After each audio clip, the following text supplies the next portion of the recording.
আমার পুরনো ডেস্কটপে উইন্ডোজ 11 ইনস্টল করেছি এবং খুবই পুরনো 4 জেনারেশন একটা পিসি এবং পেন্টিয়াম প্রসেসর এবং এসএসডিটাও তো এসএসডি না হার্ড ডিস্ক 8GB র্যাম এবং উইন্ডোজ 11 এন্টারপ্রাইজ ইনস্টল করেছি এবং খুবই ফাস্ট কাজ করতেছে, দেখতেই পাচ্ছেন আপনারা। অ্যাপ ওপেনিং টাইমও খুবই ফাস্ট।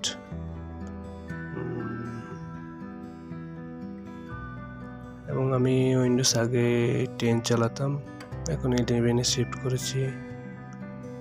হ্যাঁ, সেমই আছে সব কিছু। মনে হয় আগের চেয়ে একটু ফাস্ট হয়েছে, আমার কোনো অসুবিধা হচ্ছে না।